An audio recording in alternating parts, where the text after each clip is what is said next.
How to turn your hobby into a successful business. If what you do outside of work is your true passion, then why not consider making it a career too? After all, you probably want to love what you do, especially if you're going to spend most of your life doing it. However, it's going to take more than just passion to launch a successful business. It'll take time, dedication, planning, and a bit of risk on your part. Should you start a business? As you toy around with the idea of turning your hobby or side hustle into a business, there's one question you should ask yourself first. Should you start a business? Typically, it's a question of feasibility, and we'll cover that in a bit. But when you're adapting a hobby, there is one additional complication to consider. You may no longer enjoy it. The pressure of working is a schedule and meeting financial goals and customer expectations can simply take away the fun, relaxation, and personal satisfaction. There's a chance that you end up disliking the activity so much as a business that you never want to do it again. That fundamental change is something you need to be ready for. Think long and hard before taking that step and ask yourself, if this doesn't work out of a business, could I live with never doing it again because I won't feel the same about it? If the answer is no, save yourself some headache and choose some other way to make a living. If the answer is yes, or if you're unsure, then it's at least worth exploring what your hobby as a business will look like. To get a full picture of your new entrepreneurial endeavor, you want to follow these 10 steps. 10 steps to turn your hobby into a business. Hello viewers, welcome to the Business in Africa YouTube channel and thanks for watching.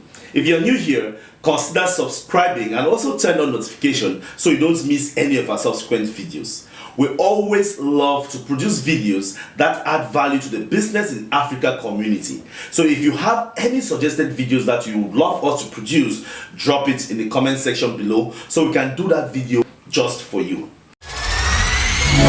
Number 1. Set a goal. Simply deciding to turn your hobby into a business isn't a goal. Of course, you want to be working on something you're passionate about, but what else do you also want from your business? Do you intend to quit your day job and run in full time?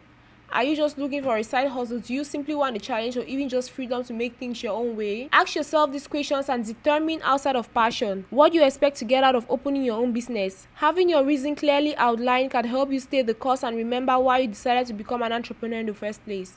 Number 2. Do your research. Many entrepreneurs fall into the trap of being enamored with a product or business idea. Starting with something that you're passionate about can be even more dangerous. That's why you need to conduct market research to make sure your business idea isn't just appealing to you. This process is simply you learning more about your potential customers. You're asking questions, looking at the available markets, analyzing competitors, and identifying the target market. Now, don't get too caught up in this stage, as it can quickly turn into a barrier or ever getting your business out of the stage idea. Just do enough of variety and your idea is well thought out and has potential in the market. You will likely come back to this step fairly even throughout the life of your business, and you shouldn't worry about perfectly researching every single possibility. Number 3. Identify a business model. The second half of doing your research is identifying a business model. It can be really easy to find a problem and have an idea, to jump right into product or brand development. But if you don't fully understand how you will actually make money, you won't ever get your business off the ground. To put it simply, you need to know how much it will cost to make your product or service, how much it will cost to sell it, how much your consumer is willing to pay. You also need to consider how you actually sell the product. Will it be a subscription model, a one-time purchase, ad revenue, franchising, leasing, or maybe even crowdsourcing? Find a platform that fits your customer base, business offering, and pricing strategy. Just be sure whichever model you choose brings in more money than you're spending. And to be clear, you can always adjust and adapt as you go, but it's better to start out of the right foot. Number 4. Test your idea. You've done your research and established a business model, but there's the issue. All of that is hypothetical.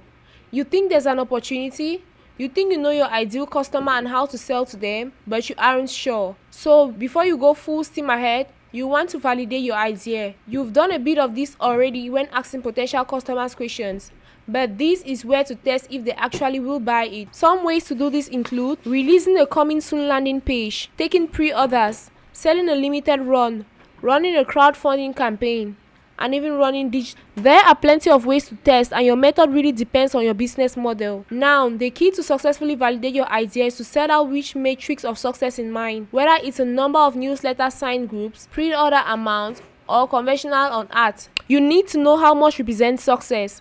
5. Develop a business plan. If you find out your idea does have traction, it's time to make things official. Writing a business plan helps you put everything you've done so far in order and ensures you're covering all bases. This is where you put together all of your market research, business goal, operational costs, and think about long-term goals and milestones. You don't need to worry about putting together a 30+ page business plan and can start instead off with a lean plan. Lean planning is a simpler, more efficient method of business planning that allows your plan to grow and adapt with your business. You still have all of the necessary documents in order to plan on seeking out the loan or pitching to investors, but it takes much less time upfront to get everything together. As you're unsure where to start with your business plan, you can download a free lean planning template. Or if you want a streamlined process that takes the guesswork out of building a plan, you may want to consider investing in business planning software such as LifePlan. With LifePlan, you get step-by-step instructions as you develop your plan and long-term solutions for maintaining and updating your financial and planning documents. It ensures that you spend more time running your business and less time digging through spreadsheets and Word documents. Free business plan template. Number 6, get your finances in order. You will naturally identify your startup and operational costs through the business planning process, but you also need to get the rest of your financial plan in order. The documents included represent a snapshot of your current monetary situation, the health of your business, and the future expectations you forecasted. You will need a profit and loss statement, cash flow statement, balance sheet, sales forecast, personal plan, business ratios, and heartbroken analysis. At the start, a full financial plan is valuable to you to keep track of how your business is doing and identify any areas of improvement. Eventually, if you apply for a loan or pitch your business, this will be a very vital piece to successfully receive fundings. Lastly, you also need to get your personal finances in order. This means understanding your current financial situation, what you can afford for your business, and if your personal credit will affect your business. You will likely want to separate your business from your personal finances if you become a full-time business owner. But if it's initially more of a side hustle and you're in good financial standing, this may not be necessary. Number 7, learn marketing basics. The potential of your business can quickly die if you are not reaching your customers. That's why it's vital that you do some research and know some marketing basics from the get-go. There are plenty of low-cost offline marketing methods you can consider, as well as digital marketing practices you keep in mind. At the least, be sure to set up a website on social channels for your business. This gives potential customers an easy focal point that you can feature in both digital and physical marketing material. You also may want to consider running digital ads on Google Search and Facebook, which can be a low-cost method for building a customer base. The key to successfully marketing your business is iteration and connecting with your customers where they are. Don't just stick with one message. Test multiple iterations and see what converts more. And don't spend money on TV ads if your customer base is mostly in their early 20s and that there could be better spend marketing on them online. Be willing to try and fail. Try again, and if you narrow down your messaging. Number 8, get customers. This may seem like an obvious step, but it's vital for long-term success. You've tested and validated your idea, which may have led to sales, but now it's time to get your first official customers. These buyers are acquired through the sales and marketing channels you've established and represented everything you've planned in actions. You may find that these customers are a bit more difficult to acquire than your early adopters, but they can also be your best chance in gaining traction. Offer promotional discounts, incentive, and even free services in exchange for reviews and feedbacks. This initial group serves as your springboard for building the audience as a positive reputation. Take what you learn as you acquire these customers to grow and refine your business and model marketing efforts. With the right incentive, you can make a name for yourself and work out any initial program that could deter less interested customers. Number 9, set milestones. Milestones are something you need to cover in your business plans, but they aren't goals that you set up in stone.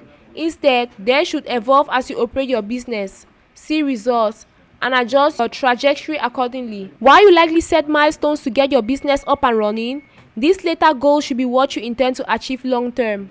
And while specific sales, operational, and even funding milestones should be included, you also need to consider professional milestones for yourself.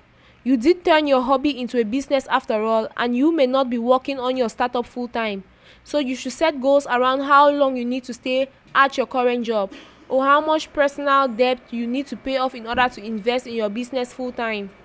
Use these long-term goals as a guiding force to become a successful entrepreneur. They can help inform any short-term actions and ensures that you stay on track without taking unnecessary risks. Number 10, find a mentor. Now that you've gotten your business off the ground, it may be time to grow your network and find a business mentor. This is someone who's gone through the process of making and can help guide you through the startup and growth stages. There could be someone in your current book. There could be someone in your current network, an old business colleague, part of a local startup community, or even a well-known entrepreneur. The only thing that you need to keep in mind is that you shouldn't try and force the mentorship. Instead, it should occur as a natural impact of your growing and professional network. Be on the lookout, showcase a willingness to learn, and have your business plan or pitch deck at the ready to showcase how you're handling a startup.